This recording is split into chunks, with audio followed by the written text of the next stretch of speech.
Welcome to 69 TV. నేను సుమాంజలి. ముందుగా బులెటిన్లోని headlines. 15 ఏళ్ల తర్వాత బీఆర్ఎస్ సర్పంచ్ పట్టాభిషేకం. కేసీఆర్ ప్రభుత్వమే మళ్లీ వస్తుందని నాయకుల నమ్మకం.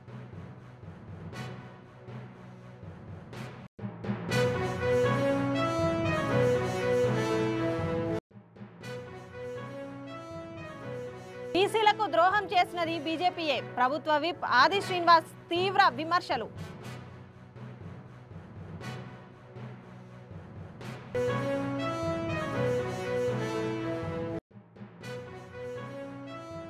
మద్దికుంట అభివృద్ధి నా ధర్మం. కాంగ్రెస్ సర్పంచ్ అభ్యర్థి రామరెడ్డి ప్రజలను కోరిన పిలుపు.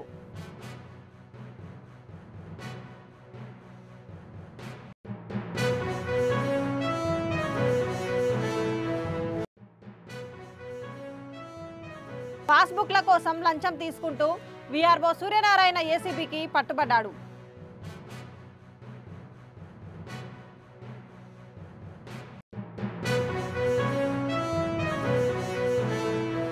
ఇక డీటెయిల్స్లోకి వెళ్తే 30 ఏళ్ల తర్వాత ఎస్టీకి అవకాశం వచ్చింది. 15 ఏళ్ల నుంచి బీఆర్ఎస్ సర్పంచ్కే పట్టం కట్టారు. గ్రామంలో ప్రతి ఇంటికి మంచినీరు, సీసీ రోడ్స్, వీధి లైట్లు ఏర్పాటు చేశామని అన్నారు. కాంగ్రెస్ ప్రభుత్వంలో తీవ్ర వ్యతిరేకతతో ఉన్నారన్నారు.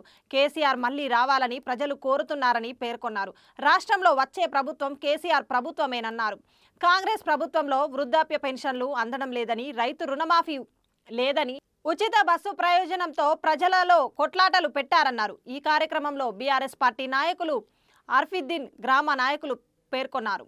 కాబట్టి ప్రభుత్వ వ్యతిరేకత కూడా మాకు కలిసి వస్తుంది. కాబట్టి మా క్యాండిడేట్ బంపర్ మేట్తో గెలుస్తుంది. కాబట్టి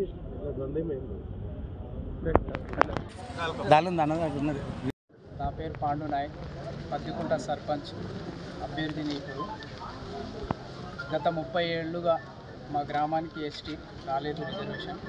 ఇప్పుడు ఎస్టీ రిజర్వేషన్ వచ్చింది, చాలా సంతోషకరంగా ఉంది.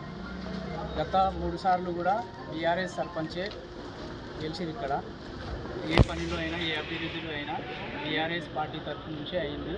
ఇప్పుడు కూడా ప్రజలు మాకు ఆశీర్వాదించి గెలిపిస్తారని కోరుకుంటున్నాను. ప్రతి ఇంటికి తిరుగుతుంటే మాకు హైడ్రా గవర్నమెంట్ వద్దు, ప్రభుత్వం ఇప్పుడున్న ప్రభుత్వం మీద చాలా వ్యతిరేకత ఉంది. మా గ్రామానికి ఫ్రీ బస్సే లేదు. మా మహిళలు ఫ్రీ బస్సులో ఇక్కడి నుంచి వస్తారు. మాకు బస్సు వద్దు, హైడ్రా వద్దు అని చెప్పేసి చాలా వ్యతిరేకత చూపిస్తున్నారు. ఇప్పుడు కూడా మా బీఆర్ఎస్ పార్టీ గెలుస్తుంది. వచ్చే అసెంబ్లీ ఎన్నికల్లో మాకు ఇప్పుడు కూడా మద్దికుంట గ్రామానికి మాకు ఆశీర్వాదించి బీఆర్ఎస్ పార్టీని గెలిపిస్తారని. నేను మండల బీఆర్ఎస్ పార్టీ ప్రధాన కార్యదర్శి. గత 3 పర్యాయాలుగా మా కుటుంబమే ఇక్కడ సర్పంచ్ చేస్తుంది. మేము చేసిన అభివృద్ధి పథకాలు చాలా ఉన్నాయి. రోడ్లు కానీ, సీసీ రైళ్లు కానీ, లింక్ రోడ్లు కానీ, ఎంఎస్ లైట్లు కానీ, మిషన్ భగీరథ నీళ్ళు కానీ, ప్రతి ఒక్కటి ఎవరికి ఏ ఇంటికి కూడా ఇబ్బంది లేకుండా ప్రతి ఇంటికి సీసీ రోడ్డు చేరే విధంగా మేము డెవలప్మెంట్ చేసినాము. మా విలేజ్ గత 15 సంవత్సరాల నుంచి బీఆర్ఎస్ వైపే ఉంది. మేము పబ్లిక్ అందుబాటులో ఉంటాం, ప్రజాసేవలో ముందున్నాం. కాబట్టి ఇక ముందు కూడా మా పార్టీ బలపరిచిన క్యాండిడేట్కి మా గ్రామస్తులు పట్టం కడతారని విశ్వాసం ఉంది మాకు.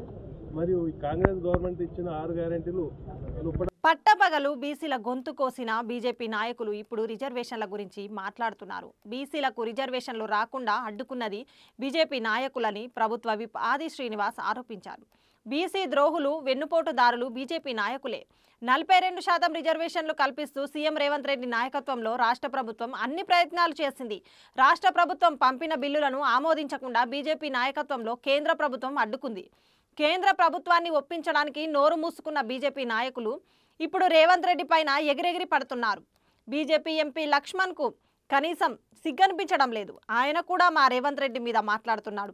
అసెంబ్లీలో బీసీ బిల్లుకు మద్దతు ఇచ్చి ఢిల్లీలో మాట మార్చింది బీజేపీ కాదా అని ప్రశ్నించారు.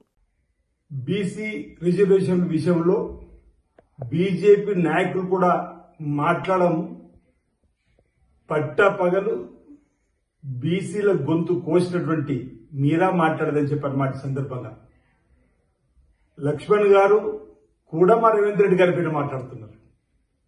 బీసీలకు సంబంధించినటువంటి అంశంలో తెలంగాణలో కాంగ్రెస్ పార్టీ ప్రభుత్వం తమ సిద్ధశుద్ధి నిరూపించుకొని అసెంబ్లీలో చట్టాలను కూడా రూపొందించబడి అటు గవర్నర్ గారి దగ్గరకు పంపించినటువంటి అంశము, కేంద్ర ప్రభుత్వానికి పంపించిన అంశం ఈరోజు లక్ష్మణ్ గారు మీకు తెలియదని అడుగుతా ఉన్నా.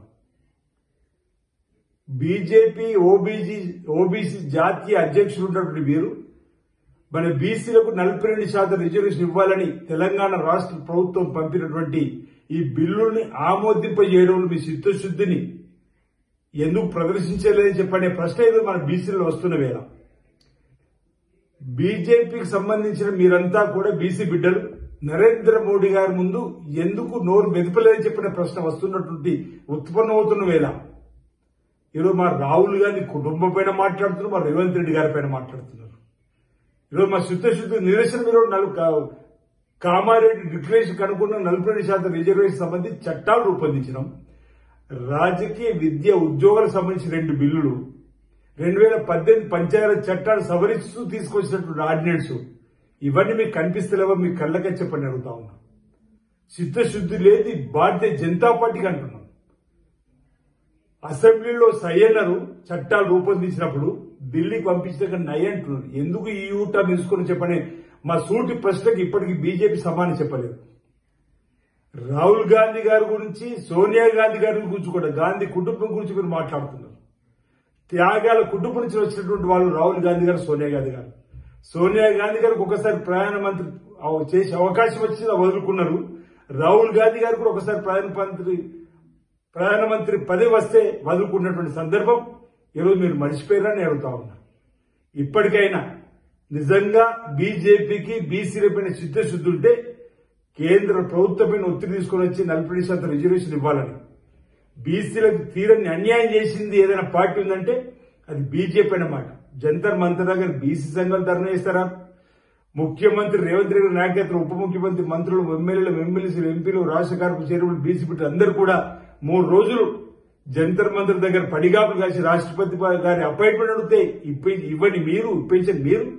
ఈ రోజు ఈ ఎన్నికలకు ముందు ఏదైతే మీరు మాట్లాడుతున్నా సహేతం కాదు. ఈ అంశాన్ని మేము తీవ్రంగా తప్పడుతా ఉన్నాం. రాబో సర్పంచ్ ఎన్నికల్లో కూడా ప్రజలందరూ కూడా గమనించాలి బీజేపీ తీరుని. వారికి సంబంధించినటువంటి అభ్యర్థులు ఎవరు నిలబడ్డా వారిని ఓడించేటువంటి తీరులో ప్రజానీకం బీసీ బిడ్డ ఉండాలని చెప్పండి. రాబో రోజులు తప్పనిసరిగా బీసీలు 40% రిజర్వేషన్ ను తీసుకొచ్చేటువంటి ప్రయత్నం కాంగ్రెస్ పార్టీ చిత్తశుద్ధి ఇప్పటికి నిరూపించుకుంది, భవిష్యత్తులో కూడా నిరూపించుకుంటుందని సందర్భంగా తెలియజేస్తా ఉన్నాను.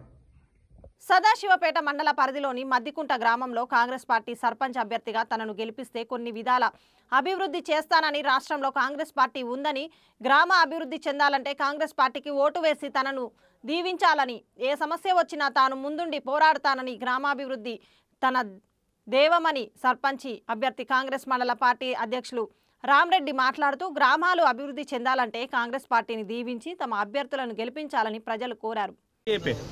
ఇంతకుముందు 10 సంవత్సరాలుగా పరిపాలన చేశాను. 2 టర్మ్లు సర్పంచ్గా, 1 టర్మ్ ఎంపీటీసీగా చేశాను, అభివృద్ధి చేశాను. నిర్మల్ పురస్కార్ అవార్డు కూడా తీసుకున్నాను. ఇప్పుడు రేవంత్ రెడ్డి నాయకత్వంలో సంక్షేమ పథకాలు ప్రజలకు అందుతున్నాయి. ఇంద్రమ్మ ఇళ్ళే కానీ, ఉచిత కరెంటే కానీ, ఉచిత బస్సు కానీ, రేషన్ కార్డు కానీ, సన్న బియ్యం కానీ ప్రతిదీ ప్రజలకు అందుతున్నది. కాబట్టి గవర్నమెంట్ ఫేవర్లో నడుస్తుంది. ఇంకా అభివృద్ధి రోడ్లే కానీ అన్నీ అభివృద్ధి చేస్తానని మాటిస్తాను. చాలా సంక్షేమ పథకాలు, గ్రామీణ అభివృద్ధిలో చాలా రోడ్లు కానీ ఇంకా చాలా పనులు చేయడం జరుగుతుంది. మేము ఏదైతే ఈ 2 సంవత్సరాల సమయంలో ప్రజాప్రభుత్వంలో చేసినటువంటి అభివృద్ధి కార్యక్రమాలను, ఆ సంక్షేమ పథకాలను ప్రజల్లోకి తీసుకెళ్లి అత్యధిక సంఖ్యలో సదాశివపేట మండలం, సంగారెడ్డి నియోజకవర్గంలో కాంగ్రెస్ పార్టీ అభ్యర్థులను గెలిపించుకుంటామని, మరి జగ్గారెడ్డి గారి నాయకత్వంలో, నిర్మలా జగ్గారెడ్డి గారి నాయకత్వంలో, రేవంత్ రెడ్డి గారి నాయకత్వంలో, ఈ మంత్రి వర్గం అందరి సహకారంతో, రాహుల్ గాంధీ గారి నాయకత్వంలో ఈ అభ్యర్థులందరినీ అధిక మెజార్టీతో గెలిపించుకుంటామని తెలియజేస్తున్నాం. ఇంతకుముందు 10 సంవత్సరాలుగా పరిపాలన చేశాను. 2 టర్మ్లు సర్పంచ్గా, 1 టర్మ్ ఎంపీటీసీగా చేశాను, అభివృద్ధి చేశాను. నిర్మల్ పురస్కార్ అవార్డు కూడా తీసుకున్నాను. ఇప్పుడు రేవంత్ రెడ్డి నాయకత్వంలో సంక్షేమ పథకాలు ప్రజలకు అందుతున్నాయి. ఇంద్రమ్మ ఇళ్ళే కానీ, ఉచిత కరెంటే కానీ, ఉచిత బస్సు కానీ, రేషన్ కార్డు కానీ, సన్న బియ్యం కానీ ప్రతిదీ ప్రజలకు అందుతున్నారు. కాబట్టి గవర్నమెంట్ ఫేవర్లో నడుస్తుంది. ఇంకా అభివృద్ధి రోడ్లే కానీ అన్నీ అభివృద్ధి చేస్తానని మాటిస్తాను. అనకాపల్లి మండలం మారేడుపూడి వీఆర్ఓ ఎం సూర్యనారాయణ ఏసీబీ అధికారులకు పట్టుబడ్డారు. అక్కిరెడ్డిపాలెం పంచాయతీలోని 3.5 ఎకరాల భూమికి పాస్ పుస్తకాలు జారీ చేయడానికి 30,000 లంచం డిమాండ్ చేశాడు. బాధితులు ఏసీబీని ఆశ్రయించగా 30,000 లంచం తీసుకుంటుండగా ఏసీబీ అధికారులు అతన్ని రెడ్ హ్యాండెడ్గా పట్టుకున్నారు. పూర్తి వివరాలు ఇంకా తెలియాల్సి ఉంది.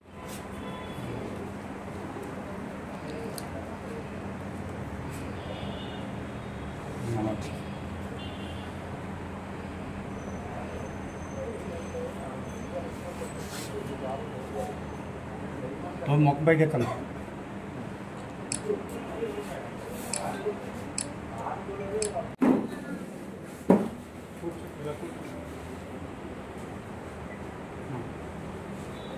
తీసుకోండి, ఏం కావాలని తీసుకోండి.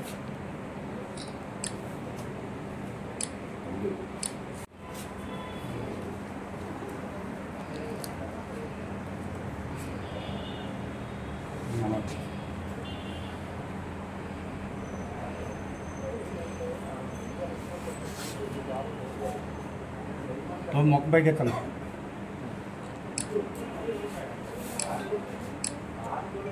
నాచారంలోని అన్నపూర్ణ కాలనీలో ఉన్న వెస్లీ స్కూల్ రోడ్డు కబ్జా గురి అయ్యిందని, ఆ స్థలంలో అక్రమంగా నిర్మాణం చేపట్టారని గత 3 నెలలుగా కళాశాలకు సంబంధించిన పూర్వ విద్యార్థులు నిరసన కార్యక్రమాలు చేపట్టారు. ఈ క్రమంలో న్యాయస్థానం ఆ నిర్మాణాన్ని ఆపాలని స్టే ఇచ్చింది. ఈ నేపథ్యంలో వెస్లీ స్కూల్లో పూర్వ విద్యార్థులు విలేకరుల సమావేశం నిర్వహించి మాట్లాడారు. గత 35 సంవత్సరాల నుంచి వెస్లీ పాఠశాలకి ప్రధాన రహదారిగా ఉండేదన్నారు. ఈ రోజు కొంతమంది అక్రమంగా రోడ్డు స్థలాన్ని కబ్జా చేసి బహుళ అంతస్తులు నిర్మిస్తున్నారు. ఉప్పల్ స్థానిక ఎమ్మెల్యే, స్థానిక కార్పొరేటర్ అక్రమంగా నిర్మిస్తున్న బహుళ అంతస్తులకు మద్దతిస్తున్నారని ఆరోపణ చేశారు. ప్రజల పక్షం ఉండవలసిన అధికార ప్రతినిధులు ఇలా చేయడం సరైనది కాదని ఆయన ఆవేదన వ్యక్తం చేశారు.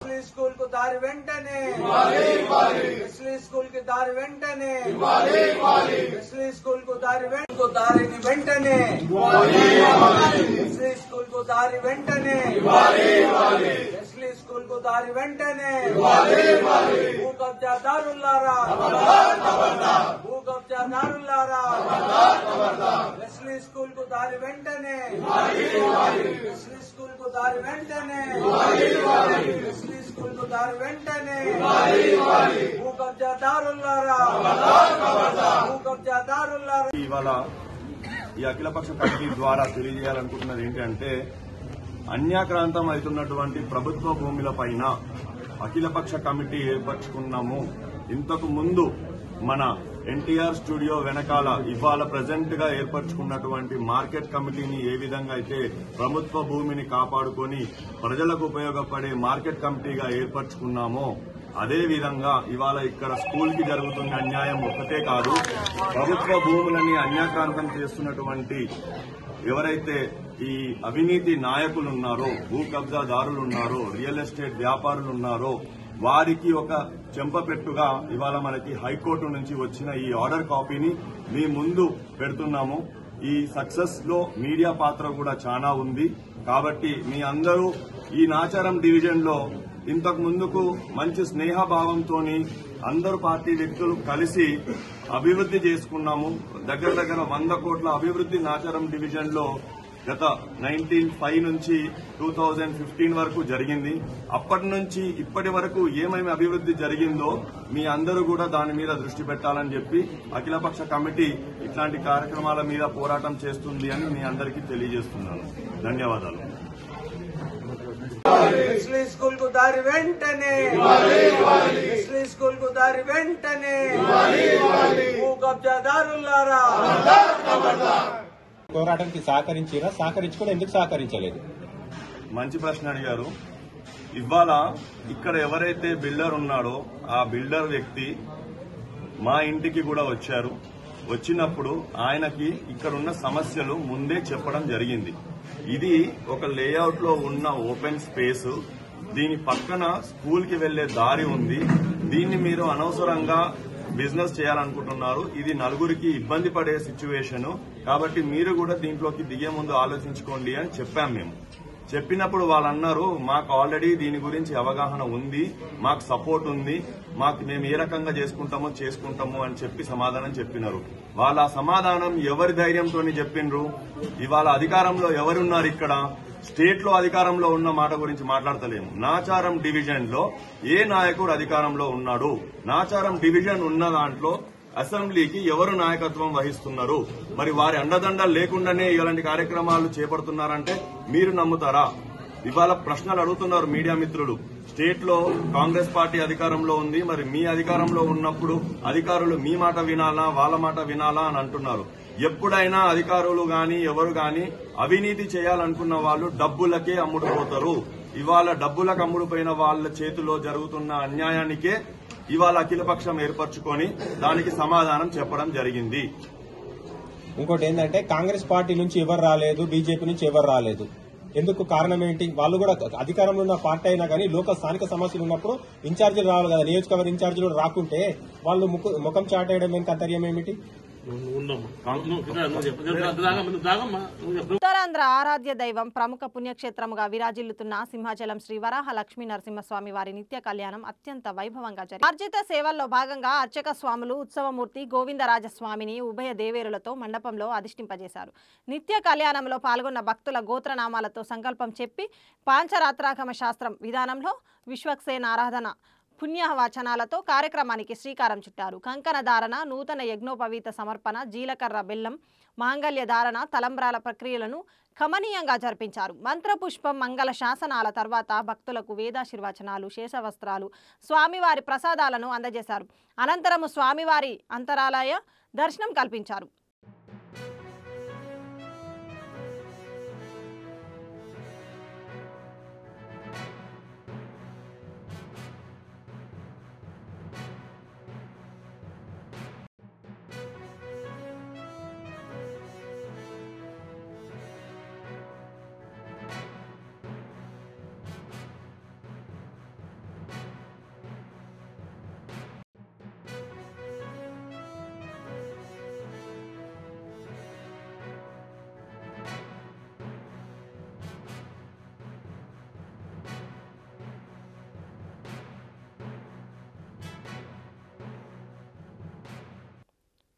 ఆంధ్రప్రదేశ్ రాష్ట్ర శాసనసభ అంచనాల కమిటీ శ్రీకాకుళం అరసవల్లిలోని శ్రీ సూర్యనారాయణ స్వామి వారిని దర్శించుకున్నారు. కమిటీ జిల్లాలో 27, 28 తేదీల్లో పర్యటనలో భాగంగా శ్రీ సూర్యనారాయణ స్వామి వారిని దర్శించుకొని వేద పండితుల ఆశీర్వచనాలు అందుకున్నారు. దర్శించుకున్న వారిలో ఆంధ్రప్రదేశ్ శాసనసభ అంచనాల committee chairman Vegulla Jogeswararao, doctor VV Suryanarayana Raju, Penumatsa Varudu Kalyani, కమిటీతో పాటు స్థానిక శాసనసభ్యులు గొండు శంకర్ ఉన్నారు. కమిటీతో పాటు రాష్ట్ర శాసనసభ deputy secretary K Rajakumar, assistant secretary V Bhiksham, section officer T Chiranjeevi, ఆలయ కార్యనిర్వాహక అధికారి కె ఎన్విడివి ప్రసాద్, తహసీల్దార్ గణపతిరావు తదితరులు ఉన్నారు.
सर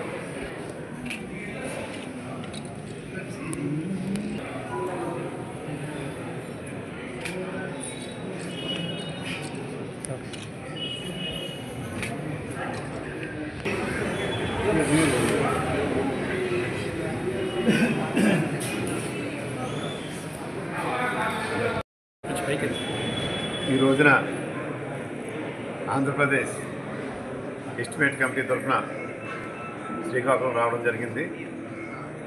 ఉదయం 10:30 గంటలకి కలెక్టర్ ఆఫీస్లో అన్ని సెక్షన్ల మీద కూడా అన్ని డిపార్ట్మెంట్స్ మీద కూడా మరి సమస్యలు ఎస్టిమేట్స్ ఏ రకంగా చెప్పి కూడా పరిశీలించడం జరుగుతుంది. ఈ సందర్భంగా మన ప్రకృతిని అన్ని విధాలా కాపాడుతున్నటువంటి ఆదిపురుషుడైనటువంటి ఆ సూర్య భగవానుడు మనకి ప్రత్యక్ష దైవం. మిగిలిన దేవతలు మనకి కనిపించరు, కానీ సూర్య భగవాన్ ప్రతిరోజు మనం చూస్తూ ఉంటాం. అటువంటి సూర్య భగవాన్ యొక్క దర్శనాన్ని ఈ అరసవెల్లి క్షేత్రంలో నేను చేసుకోవడం ఒక పూర్వజన్మ సుకృతంగా భావిస్తాను. అందరికీ నమస్కారం. మహాత్మా జ్యోతిరావు పూలే వర్ధంతి సభను ఉస్మానియా యూనివర్సిటీలో బీసీ విద్యార్థి జేఏసీ ఆధ్వర్యంలో ఘనంగా నిర్వహించారు. జ్యోతిరావు పూలే చిత్రపటానికి పూలమాలలు వేసి ఘనంగా నివాళులర్పించారు. ఈ సందర్భంగా బీసీ విద్యార్థి జేఏసీ చైర్మన్ సైదులు మాట్లాడుతూ సమాజ స్థాపనకు బడుగు బలహీన వర్గాలకు విద్యను అందిస్తూ అన్నింట్లో సమాన హక్కుల కోసం పోరాడిన పూలే ఆశయ సాధనలో అందరం నడుద్దామన్నారు. బడుగు బలహీన వర్గాల అభ్యున్నతికి మహాత్మా జ్యోతిరావు పూలే చేసిన సేవలు చిరస్మరణీయమని అన్నారు. కాంగ్రెస్ ప్రభుత్వం ఇచ్చిన మాట ప్రకారం బీసీ రిజర్వేషన్లకు కట్టుబడి ఉండాలన్నారు. స్థానిక సంస్థల్లో బీసీలకు అన్యాయం జరిగిందన్నారు. బీసీలకు న్యాయం జరిగే వరకు బీసీ విద్యార్థి జేఏసీ పోరాటం చేస్తుందన్నారు. దీని నుండి ఈ విద్యార్థి ఉద్యమంలో ఉంటూనే ఇది చాలా నేర్చుకుంటాం. అంటే సమాజాన్ని ఏ కోణంలో చూడాలి, సమాజాన్ని మనం ఏ కోణంలో చూస్తే సమాజం మనం ఉన్నాం కనుక సమాజం ఉంటే కాదు ఉస్మానియా యూనివర్సిటీ విద్యార్థులుగా మనం ఈ సమాజానికి మనం ఏ విధంగా ఉపయోగపడుతాం, సమాజంలో అనే కోణాన్ని చూడగలిగాం. దాంతోపాటు మనుషులుగా మన సమస్య వచ్చినప్పుడు మనం ఎట్లా ఎదుర్కోవాల్సి వస్తుంది, ఆ ఎదుర్కోవాల్సి వచ్చినప్పుడు వస్తుంది. అంటే అదే చెప్పారు మన మహాత్మా జ్యోతిరావు పూలే. మనకి సమాజాన్ని చూసే కోణము మనం ఎదుర్కోవాల్సి వచ్చినప్పుడు ఆ ఎదుర్కొనే కోణాన్ని కూడా ఆయన చెప్పాడు. నేను వచ్చిన నేపథ్యం, నేను వచ్చిన సామాజిక పరిస్థితులు ఇవన్నీ కూడా భిన్నం. కానీ ఈరోజు ఉస్మానియా యూనివర్సిటీకి వచ్చినాక నేను చదువుకుంటున్నప్పుడు ఎదుర్కొంటున్న సమస్యలు. మహాత్మా జ్యోతిరావు పూలే 135వ వర్ధంతి కార్యక్రమాన్ని బీసీ స్టూడెంట్ జేఏసీ ఆధ్వర్యంలో ఈరోజు ఉస్మానియా ఆర్ట్స్ కళాశాలలో ఘనంగా నిర్వహించడం జరిగింది. మేము మహాత్మా జ్యోతిరావు పూలే గారు మరి భారతీయ సంఘ సంస్కర్త, ఆధునిక సమాజ స్థాపకుడు, మరి ఈ కుల నిర్మూలన వ్యతిరేకంగా పోరాడిన గొప్ప వ్యక్తి మహాత్మా జ్యోతిరావు పూలే గారి యొక్క మార్గాలను ఆశయాలను స్ఫూర్తి తీసుకొని ఈ రోజు మీ రాష్ట్ర ప్రభుత్వాన్ని ఒకటే కొడతా ఉన్నాం. బీసీ రిజర్వేషన్ ఏదైతే ఉందో మీరన్న మాట ప్రకారము కట్టుబడి ఉండాలి. స్థానిక సంస్థల్లో బీసీలకు అన్యాయం జరిగింది, బీసీలకు న్యాయం జరిగే విధంగా మేము పోరాడతామని మహాత్మా జ్యోతిరావు చెప్పినట్టు మీరు యొక్క బానిసత్వం బ్యాంకులు ఎంచుకొని పీఠ విముక్తి పొందిరు. ఈ కుల నిర్మాణం సామాజికంలో ఉన్నటువంటి సమాజంలో ఉన్నటువంటి అసమానతను తొలగించే విధంగా మరి అధిపత్య కులాలు మరి ఈ కులాల మీద ఆధిపత్యం చెలాయిస్తున్నారు. బీసీ రిజర్వేషన్ ఏదైతే ఉందో వాటిని యొక్క మీరు డిమాండ్ చేసిరో కామోడిఫికేషన్ దాని విధంగా మీరు అమలు చేయాలి. లేని పక్షంలో స్థానిక సంస్థల్లో బీసీ సోదరులారా మీ బీసీ సమాజానికి పాలకులు అన్యాయం చేశారు, వారిని ఎదిరించి మీరు బీసీ అభ్యర్థి నిలబెట్టుకొని మీకు మీరే గెలిపించుకోవాలని మేము ప్రధానంగా కోరుతా ఉన్నాం. బులెటిన్ ముగించే ముందు హెడ్లైన్స్ మరోసారి. 15 ఏళ్ల తర్వాత బీఆర్ఎస్ సర్పంచ్ పట్టాభిషేకం. కేసీఆర్ ప్రభుత్వమే మళ్లీ వస్తుందని నాయకుల నమ్మకం.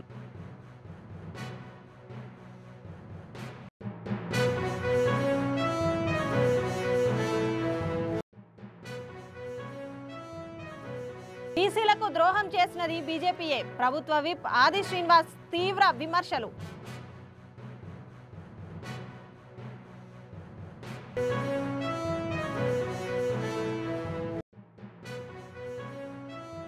మద్దికుంట అభివృద్ధి నా ధర్మం.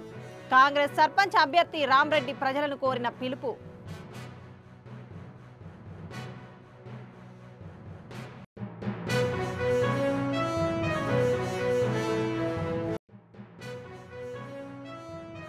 పాస్బుక్ల కోసం లంచం తీసుకుంటూ వీఆర్ఓ సూర్యనారాయణ ఏసీబీకి పట్టుబడ్డాడు.